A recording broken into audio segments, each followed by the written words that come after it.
Hello everyone. Good morning to all. Greetings from Shri Saha Kelkar College, Devgad. Myself, Professor Rashmi Hirlekar. Here we are discussing about financial market. Outcome of this lecture. In today's lecture, we will discuss about fund-based financial services such as leasing, hire purchase, discounting, loan, venture capital, housing finance, and factoring. As you know that financial services can be classified into two parts, fund-based financial services and fee-based financial services. Leasing. A lease is an agreement under which company or firm acquires right to make use of capital asset like machinery on payment of prescribed fees called rental charges. विद्यार्थी मित्रांनो, एक गोष्ट लक्षात घ्या की ज्या वेळेला काही मशिनरी खूप महाग असतात, त्या खरेदी करणं कठीण असतं. अशा वेळेला लीजिंग केलं जातं. लीज हे काय आहे? तर लीज इज अन ॲग्रीमेंट. हे एक ॲग्रीमेंट आहे आणि या ॲग्रीमेंटच्या under company acquires right to make use of capital asset. त्या ॲग्रीमेंटच्या अंडर कंपनीला अधिकार प्राप्त होतो कॅपिटल ॲसेट वापरण्याचा. जे कॅपिटल ॲसेट कंपनी खरेदी करू शकत नाही, असं कॅपिटल ॲसेट वापरण्याचा अधिकार कंपनीला प्राप्त होतो. आता हे कॅपिटल ॲसेट म्हणजे काय? तर मोठमोठ्या मशिनरीज असतात. पण या मशिनरी वापरण्याचा अधिकार कसा प्राप्त होतो? तर या ॲग्रीमेंटमुळे प्राप्त होतो. On payment of prescribe fees. फुकट का? नाही. On payment of prescribe fees. काही फी द्यावी लागते आणि त्याच फीला आपण रेंटल चार्जेस असं म्हणतो. त्यामुळे लीजिंग याचं अगदी ढोबळ मनाने सांगायचं झालं तर हे एक भाड्याने मशिनरी वापरायला घेणं. Many financial companies have started equipment leasing. अनेक फायनान्शियल कंपनींनी इक्विपमेंट लिझिंग म्हणजे मोठमोठ्या मशिनरी ज्या असतात, ज्यांच्यात गुंतवणूक करणं म्हणजे खूप कॅपिटल इन्व्हेस्टमेंट लागते, अशा मशिनरीचं लिझिंग करायला अनेक फायनान्शियल कंपनींनी सुरू केले. लिझी कॅनॉट ॲक्वायर एनी ओनरशिप. आता या ठिकाणी आपण वस्तू भाड्याने वापरायला घेतो, ओनरशिप येत नाही. Lessee cannot acquire any ownership to the asset, but he can use it and have a full control over it. लक्षात घ्या, ती मशिनरी तो वापरू शकतो आणि त्या मशिनरीच्या वापरत असताना त्या मशिनरीवर पूर्ण कंट्रोल असतो. He is expected to pay for all maintenance charges and repairing and operating cost. आता पूर्ण कंट्रोल असतो म्हणजे ती मशिनरी तो वापरत असतो, तर त्या मशिनरीशी येणारे जे काही मेंटेनन्स चार्ज असतील, रिपेअर्स असतील, ऑपरेशन चार्जेस, ते सगळे लिझीने पे करायचे असतात. In India many financial companies have started equipment leasing business. अनेक फायनान्शियल कंपन्यांनी इक्विपमेंट लिझिंग बिझनेस सुरू केलेला आहे. Commercial bank also have been permitted to carry on this business for by forming subsidiary companies. लक्षात घ्या, अनेक फायनान्शियल इन्स्टिट्यूशन्स ज्या आहेत, कंपन्या ज्या आहेत, they have started leasing business in India. Commercial bank have also permitted to carry on lease business. आता commercial बँका सुद्धा लीज बिझनेस करू शकतात, पण by forming a subsidiary company. एका कंपनी फॉर्म करतात आणि त्या कंपनीच्या माध्यमातून या कमर्शियल बँका लिझिंग बिझनेस करतात. Hire purchase. Hire purchase is the legal term for a contract. In this, person usually agrees to pay off goods in part or percentage at time. Hire purchase is financial facilities which allows business to use the asset over fixed period in return for regular payment. The business customer choose the equipment it requires and financial company buys it on behalf of the business. With the hire purchase agreement, after all the payment have been made, business customer becomes owner of the equipment. This ownership transfers either automatically or on payment of options to purchase fees.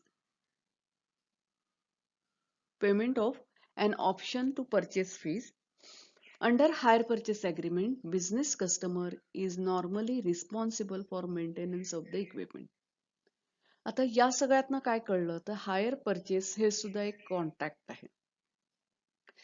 म्हणजे ज्या वेळेला व्यावसायिकाला एखादी machinery घ्यायची असते, एखादा plant विकत घ्यायचा असतो आणि तो ऍट अ टाइम इन्व्हेस्टमेंट करून खरेदी करू शकत नाही. At that time he reaches to the financial company and make agreement with the financial company. Financial purchase that asset on behalf of the owner. Financial company काय करते की हा ठीक आहे, तुम्हाला हा प्लांट किंवा ही मशिनरी विकत घ्यायची आहे, आम्ही खरेदी करतो आणि त्याच्यानंतर तुम्ही इन्स्टॉलमेंट पेमेंट करा फायनान्शियल कंपनीला. आणि फायनान्शियल कंपनी हे जे इन्स्टॉलमेंट पेमेंट घेत असते त्याच्यात त्या ॲसेटची कॉस्ट प्लस त्याच्यावर व्याज असं ऍड करून हे इन्स्टॉलमेंट लावलेले असतात. एक फिक्स पिरियड. आणि कसं असतं की on payment of first instalment only businessman can use that machinery. म्हणजे पहिला इन्स्टॉलमेंट दिल्यानंतर मशिनरी बिझनेसमॅनच्या ताब्यात येते. तो फुल कंट्रोल त्या मशिनरीवर असतो. म्हणजे काय तर सगळे खर्च जे आहेत ऑपरेटिंग चार्जेस वगैरे बिझनेसमॅनने द्यायचे असतात. On payment of last instalment ownership बिझनेसमॅनकडे येते. लिझिंग मध्ये ओनरशिप येत नाही, तर हायर परचेस मध्ये ओनरशिप लास्ट इन्स्टॉलमेंट मध्ये बिझनेसमॅनकडे येते.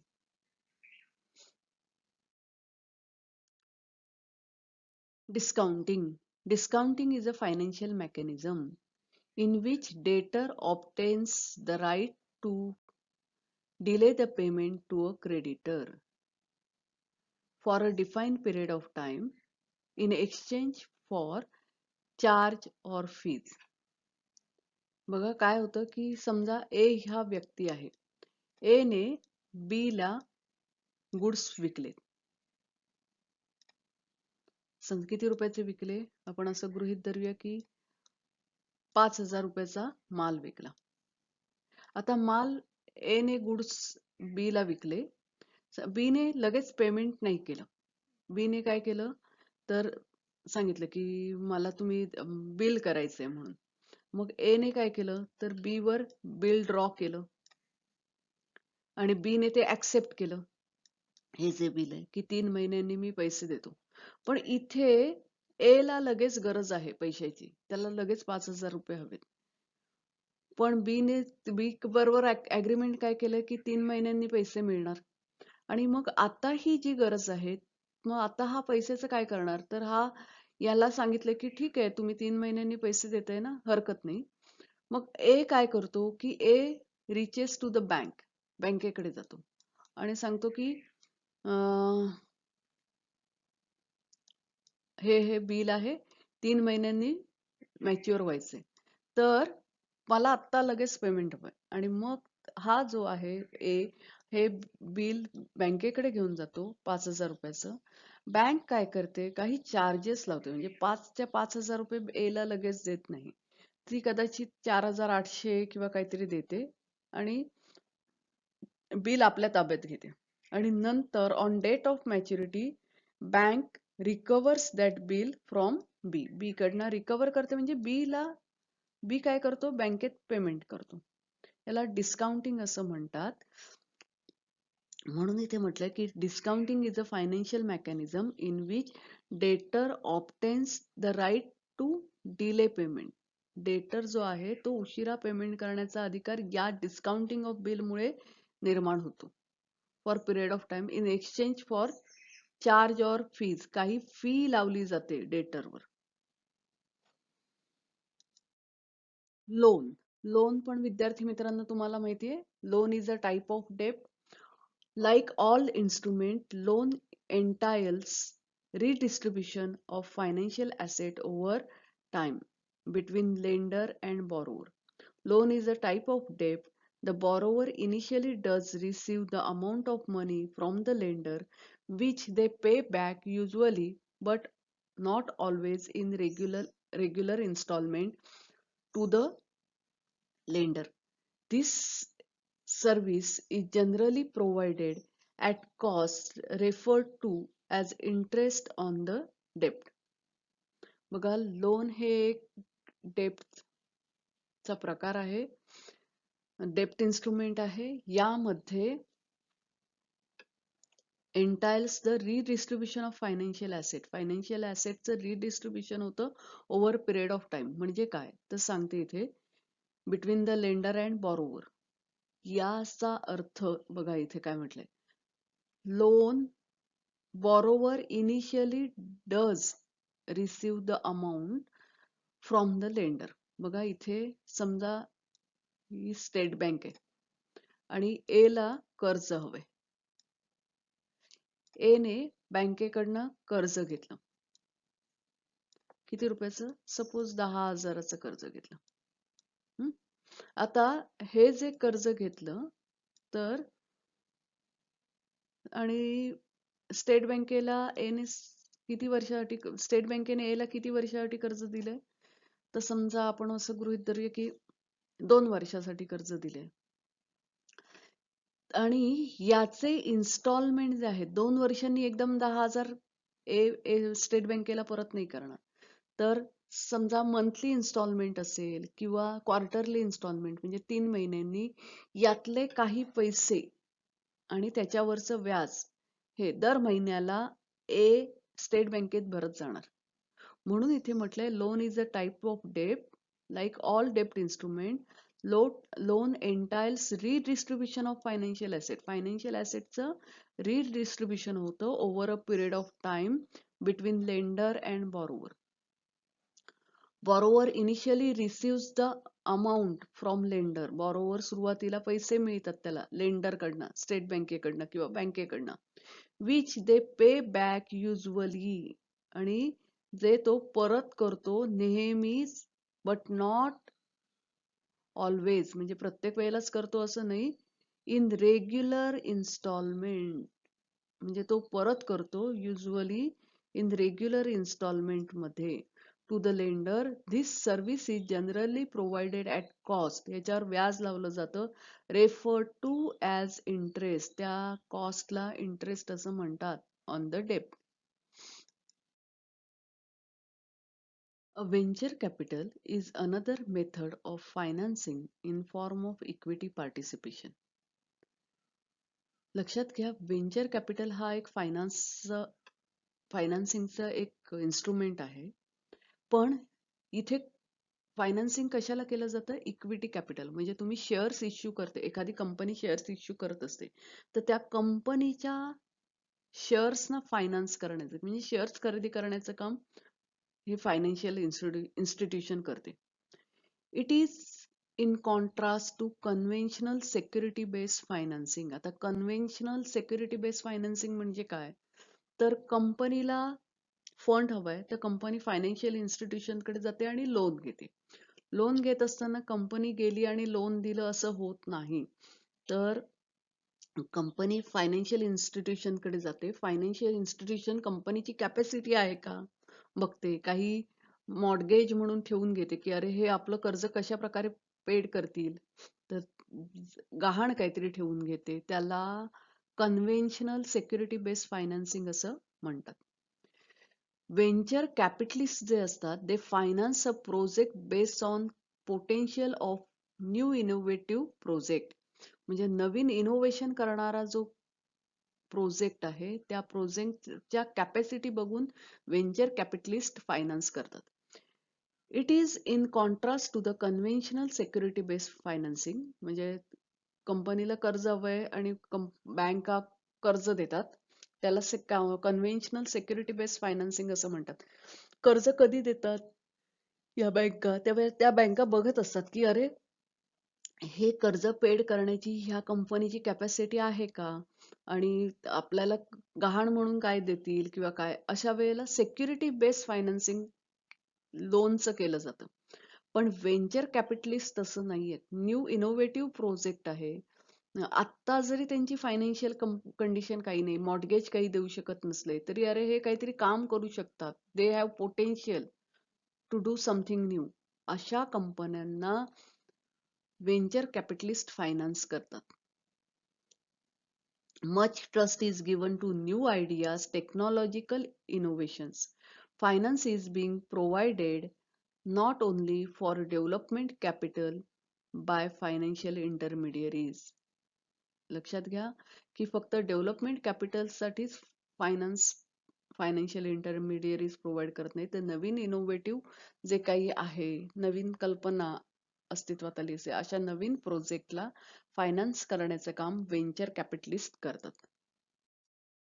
Housing finance. In housing finance, there are various schemes like purchase of new house, construction of in-home, home improvement, repairs, land purchase, bridge loans, etc. बघा, housing finance मध्ये वेगवेगळ्या schemes आहेत. कशासाठी आहेत त्या? तर नवीन घर तुम्ही बांधत असाल तर, त्याच्यानंतर कन्स्ट्रक्शन ऑफ इन होम, घरांतर्गत काही बांधकाम करत असाल, किंवा इम्प्रूव्हमेंट इन होम, घरात काही इम्प्रूव्हमेंट करत असाल, त्याच्यानंतर रिपेअर्स करत असाल, जमीन खरेदी करायची असेल, लँड परचेस, रिपेअरिंग, याच्यासाठी वेगवेगळ्या स्कीम्स आहेत हाऊसिंग फायनान्स मध्ये. आता त्या हाऊसिंग फायनान्स मधली एक स्कीम काय आहे, तर इन हाऊस फायनान्सिंग. म्हणजे ही स्कीम नाहीये, इन हाऊस फायनान्सिंग हे एक मेथड आहे. In-house financing is a facility by which a perceptive buyer of any type of goods is provided required finance by the seller. आता ही facility कोणत्या प्रकारची आहे, तर बायर जो आहे त्याला सेलर फायनान्स प्रोव्हाइड करतो, त्याला इन हाऊस फायनान्सिंग असं म्हणतात. इन हाऊस फायनान्सिंग कळलं? म्हणजे मला जर एखादी वस्तू खरेदी करायची आहे, पण ती वस्तू खरेदी करण्यासाठी मला पैसे नाही आहेत, तर मला आवश्यक असलेला फायनान्स सेलरच प्रोव्हाइड करतो. त्याला इन हाऊस फायनान्सिंग असं म्हणतात.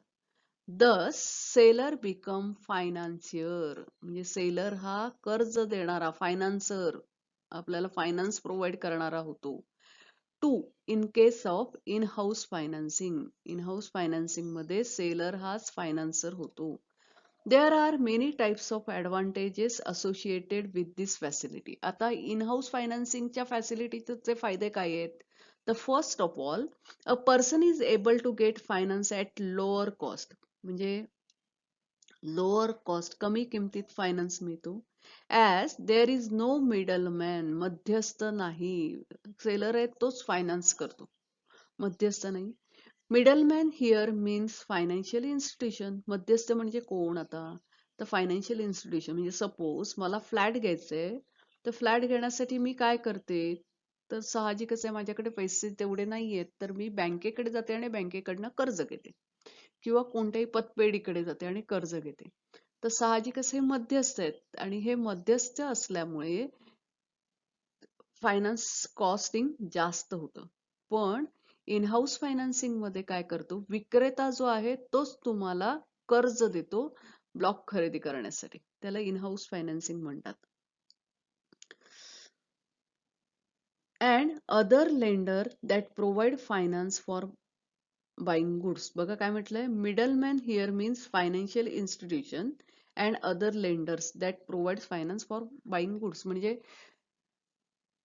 फायनान्शियल इन्स्टिट्यूशन किंवा इतर जे लेंडर असतात, ते माल खरेदी करण्यासाठी काय प्रोव्हाइड करतात, फायनान्स प्रोव्हाइड करतात. त्याला मिडलमॅन असं म्हणतात. Second advantage is getting finance at easy term. यातला दुसरा फायदा काय आहे, getting finance at easy terms. म्हणजे सहज फायनान्स मिळतो. Terms and conditions. As seller of a goods is person, seller of a goods is making profit out of the sale also. हा, का इन हाऊस फायनान्सिंग स्वस्त पडतं, त्याचं इथे कारण दिलेलं आहे. तर विक्रेता जो आहे तोच फायनान्स प्रोव्हाइड करतो. मिडलमन नाहीये. आता मिडल म्हणजे काय, तर मी जसं म्हटलं की बँका किंवा पतपेढ्या ज्या आहेत, तर त्या साहजिकच काय करतात, त्या कोणाकडनं तरी पैसे घेतात आणि ते तुम्हाला कर्जाऊ देतात. आणि ज्याच्याकडनं पैसे घेतात त्याला कर्ज म्हणजे त्यांनी व्याज दिलेलं असतं. तसंच त्यांचे एम्प्लॉई असतात, त्यांचे पगार वगैरे ह्या सगळ्याचा विचार करून तुम्हाला व्याज लावलं जातं. पण ज्या वेळेला विक्रेता तुम्हाला डायरेक्ट कर्ज देतो, म्हणजे घराचा विक्रेता तुम्हाला कर्ज देतो, इन हाऊस फायनान्सिंग होतं, मिडलमॅन नाहीये. तर त्यामुळे इझी टर्म्स आणि कंडिशनवर तुम्हाला फायनान्स मिळतो. कारण आणि कमी किमतीत का मिळतो, तर त्याचं कारण असं की तो माल विकून प्रॉफिट पण मिळवणार असतो. The third advantage of in-house financing is that person is not required to approach different lenders and compare them for getting the finance at low cost. समजा कर्ज घ्यायचं असेल तर तुम्ही डायरेक्ट असं कोणत्या तरी एका बँकेकडनं घेणार का? नाही. तुम्ही 4 बँकांकडे जाणार आणि विचारणार किती किंमत आहे, मला प्रोसेसिंग कॉस्ट किती येईल, व्याज किती पडेल, किती वर्षासाठी, आणि मग कंपॅरिझन करणं, कागदपत्र सगळी प्रोव्हाइड करणं, हे खूप लेंदी प्रोसेस आहे. ही सगळी प्रोसेस इन हाऊस फायनान्सिंग मध्ये कमी होते. Similarly in house financing is also involves less formalities pertaining to documentation. बघा इथे सांगितले, डॉक्युमेंटेशन, प्रोसेसिंग कॉस्ट जी आहे ती इन हाऊस फायनान्सिंग मध्ये कमी पडते. By way of in house financing a person is able to get finance quickly. In house फायनान्सिंगच्या माध्यमातून त्या माणसाला लगेचच फायनान्स उपलब्ध होतो. Factoring. Factoring refers to the process of managing the sales ledger of the client by financial service company. बघा, factoring ही एक प्रोसेस आहे ऑफ मॅनेजिंग सेल्स लेजर, म्हणजे कंपनीचं सेल्स लेजर मॅनेज करण्याची प्रोसेस म्हणजे factoring. Factoring refers to the process of managing sales ledger of the client by financial service company. म्हणजे financial service company जी आहे ती कंपनीचं सेल्स लेजर मॅनेज करते. आता सेल्स लेजर मॅनेज करते म्हणजे काय काय करते? Factor becomes responsible for credit control. Credit कंट्रोलसाठी फॅक्टर हा रिस्पॉन्सिबल होतो. Accounting of sales ledger and डेप्ट कलेक्शन. बघा, सेल्स लेजरचा अकाउंटिंग सुद्धा फॅक्टर करतो. डेप्ट कलेक्शन म्हणजे आपण उधारीने जो माल दिलेला आहे त्या डेप्टचं कलेक्शन करण्याचं काम फॅक्टर्स करतो. क्रेडिट कंट्रोल सुद्धा फॅक्टर करतो. In other words, it is an arrangement under which financial intermediaries assume credit risk in the collection of book debt for the clients. लक्षात घ्या, फायनान्शियल इंटरमिडियरी जो आहे तो क्रेडिट रिस्क किती आहे ते गृहीत धरतो आणि कशाच्या संदर्भातली, द कलेक्शन ऑफ बुक डेप्टच्या संदर्भातली क्रेडिट रिस्क अज्युम करण्याचं काम हा फॅक्टर करतो. The entire responsibility of collecting the book डेप्ट passes to the factor. Book डेप्ट जे आहेत त्या बुक डेप्ट गोळा करण्याची पूर्ण रिस्पॉन्सिबिलिटी फॅक्टरकडे असते. म्हणजे जेवढा माल विकला उधारीवर त्या माल वसूल करून देण्याचं काम हा फायनान्शियल इंटरमिडियरी करतो. हीच services can be compared to del credere agent who undertakes to collect the debt. आता डेल क्रेड एजंट जे असतात ना ते काय करतात? who undertake to collect the debt. तुम्ही जे उधारीने माल दिलेला आहे तो वसूल करण्याची जबाबदारी हे डेल क्रेड एजंट घेतात. सेम फॅक्टरच्या सर्व्हिसेस त्याच्याशी तुलना करता येते पण फरक आहे. But the factor provide credit information. आता कोणाला क्रेडिट द्यायचं काय ती क्रेडिट इन्फॉर्मेशन प्रोव्हाइड करायचं काम करतो. कलेक्ट डेप्ट गोळा करतो. Monitor the sales ledger and provides finance against the डेप्ट. म्हणजे तुमचे जे पैसे यायचे आहेत डेटर्सच्या अगेन्स्ट फायनान्स पण प्रोव्हाइड करायचं काम फॅक्टर करतो. बघा, डेल क्रेडर जो असतो ना, तुम्ही माल उधारीने दिलात आणि तुमचे पैसे वसूल होत नाहीयेत, तर हा डेल क्रेडर एजंट जो आहे तो काय करतो? ते पैसे वसूल करून देण्याचं काम करतो आणि त्याचं कमिशन घेतो. फॅक्टरची सर्व्हिस ही साधारण थोडीशी तशीच आहे, पण पूर्ण तशीच नाहीये. कारण का फॅक्टर तुम्हाला क्रेडिट इन्फॉर्मेशन देतो, म्हणजे तुम्ही माल कोणाकोणाला विकताय त्याची क्रेडिट कॅपॅसिटिबिलिटी कशी आहे, क्रेडिट वर्दीनेस आहे का तो, ही माहिती देतो. डेप्ट कलेक्ट करण्याचं काम करतो.